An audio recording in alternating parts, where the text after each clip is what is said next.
Landscape photography is a great deal of chance, of luck, of planning, of course, but the best laid plans and all that. So we've had a week of largely blue skies. It's been glorious, absolutely glorious, but landscape photography and blue skies are not necessarily things that you would put together and say, yeah, that's a winning formula. But every now and again we get little bits of wispy cloud like that. It makes quite a difference to it, because all of a sudden the blue is broken up. Sunset is about an hour and a half, 2 hours away, something like that, so we've got plenty of time to find a composition and wait. When I opened up and said it's a decent amount of luck and chance and pointed out some of the clouds and the like, what I also mean is if we kind of move around this way and into the sun, and I get very, very dark, but you may just be able to make out over there the wispy clouds into the sun as well. And I'm hoping that luck is with me, because if this works, that could become a complete blaze of wonderful, wonderful orange light in not too long. All we've got to do is find a foreground.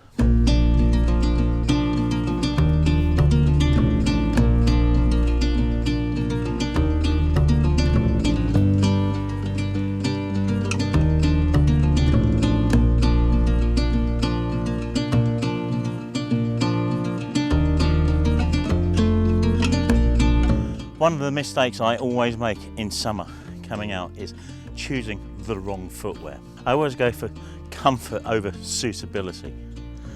Certainly made that cock up tonight. This is surely a wonderfully beautiful place. The light is just gorgeous. And with the tide in, I suppose it peaked about an hour and a half ago, so it's dropping down a little bit. But you can see just where it made it up to down here.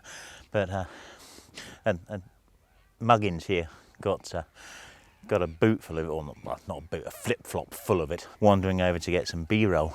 The light, the reflections, they're really something else, and you can't fail to get a half reasonable shot here. Just look at the reflections on the water. I think we're going to be doing quite a few kind of about shots rather than of shots. Spent a little while framing up a shot down here. I'm cautious now of the time. It's really quite difficult getting these kind of shots, because beautiful though some of the boats and such are, particularly the reflections and the light, and yeah, it's gorgeous. It's really easy to take a bad shot as well, because they're all over the place. It's a bit like woodland, it's a mess. You've got to find some separation between things.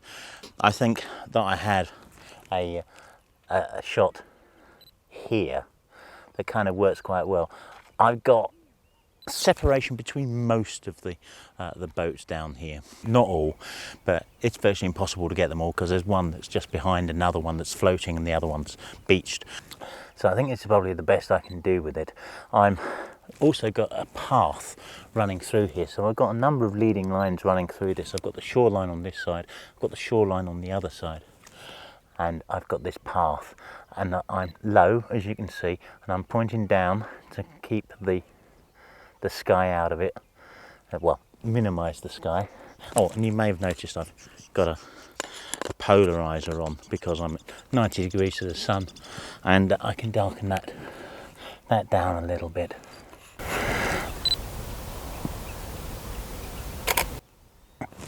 Something like that. I hope you like it.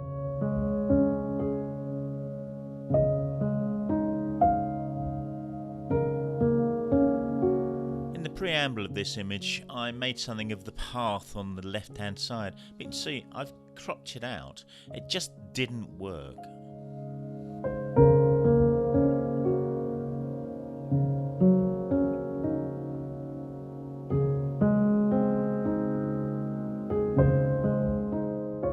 So I rather fancy this shot of these two little yachts here. Not so particularly the yachts themselves, but the hulls and the reflections, and I quite like the positions. One's kind of peeking out from behind the other. So I'm going to play about and see whether I can get a composition that works nicely for that. So I've got these little boats framed up. I'm interested really just in a part of them. The one behind, is it called Hazel? I can't see what it's called. Not that it matters to you. You'll see it eventually. But the one behind is moving around a little bit on the tide. Hazel and Thelma, my camera operator is telling me. I can't see with them or without them. They're bloody useless. Oh, actually, it's these that are useless. Anyway, Hazel and Thelma. I've been thrown totally now. Right, anyway, the point is that I'm zooming in quite heavily on them. I mean, I'm at maximum zoom range on here. The water is pretty much perfectly white, but I've still got a nice range of tones in the two boats. I've increased my ISO to, well, actually that's at 640, that's way too much. But I increased it a little bit to make sure I froze everything because the boat behind was moving around too much. And indeed, Hazel is coming around from another viewing. I don't like it when it comes out of the way it has at the moment. It's a little too prominent. I like the negative space at the back, and the current is now taking it back again, which is nice. Thelma appears to be quite immobile. It's probably beached now. Out of those shots, there's something in there that's really rather nice, I think. And if I'm right, I'll put it on screen now. Let me know what you think of it.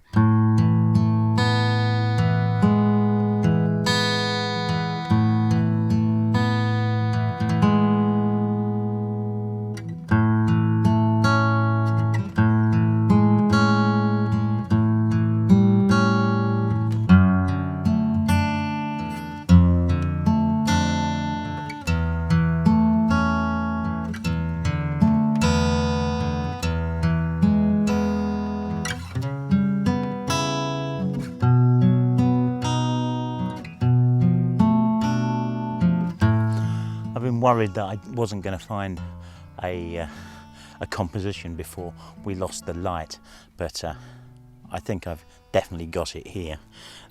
We've got these two beached yachts at nice jaunty angles, so they're just kind of framing the beached boat further on with the spray hood on it. None of them are great looking boats, but the angles that they're at, particularly with the masts, is working really nicely with the framing. I'm starting off with an exposure that's one stop above camera recommendation for correct exposure. F9, focusing on the central boat, but at this distance I should have everything sharp. Certainly with the lens on here, because I'm set at, what's the lens set at? On 40mm. It would normally tell me on screen. It does tell me on screen, I just couldn't see it. Just a touch focus on this. I'm a little concerned I've got too much foreground on this, because the foreground is just, well, mega dull. I may crop it out a little, or I might just angle up a little bit more so we get more of the sky. Again, I'm troubled more by this this foreground on it, but if I move too far in either direction, I'm going to lose that framing, and there's nothing in the foreground, so we'll obliterate it as much as possible. And the sky's getting interesting anyway. It's a shame there's a contrail up there. I'd rather it be a more natural sky, but you can't have everything, and that sun is looking awesome.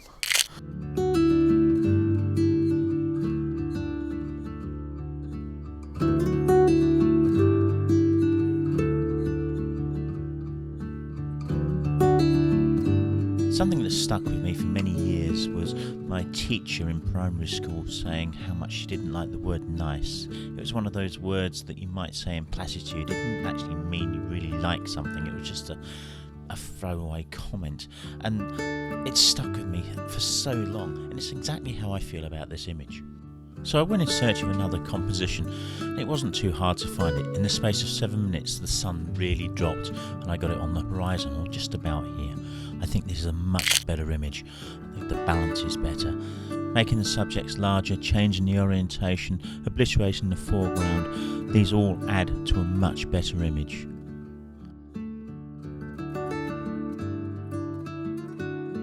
But do let me know which one of these that you prefer.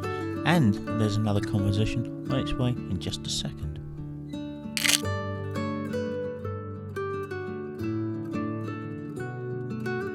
You can tell by the position of the sun that there was hardly any time between taking the two shots here. I like this one. I like it a lot. I particularly like the way the sun's picking up on that robe. But I still think the last one's better. Well, I've got quite a few variations looking at the sunset now, which is mostly gone, and everything disappears quite quickly at this time of night, so I didn't get any real footage of me shooting much. But what luck! I mean, the sky perhaps didn't light up like I hoped it might, but it didn't disappoint either. And what's really interesting is this wispiness. I can see it in the camera here, so yeah, you must be able to see it. There's this kind of wispiness up there. It's kind of dark, it's almost as though someone's thrown iron filings into the sky, and the kind of magnetic fields of the earth have kind of just poured it about and then just left it there. It's rather nice, and I've got that in the background of this little yacht here, which is called Speedwell. Yeah, what a visit to this place. I think that's I can count that as a success, I think. Perhaps you can tell me whether the photos are as successful as I think they might be. Yeah, let's put it this way. It's not often that I think that I've got some good images when I walk away from a shoot like this. I often think that I've got, yeah, okay. And sometimes often when I think I have got good images, I get back to the computer and edit them and feel a bit deflated. Does that happen to you as well? Anyway, luck. I didn't plan this, I just came out because it'd been a gorgeous day, and we hoped that there'd be a nice sunset, and there was. It's all down to luck.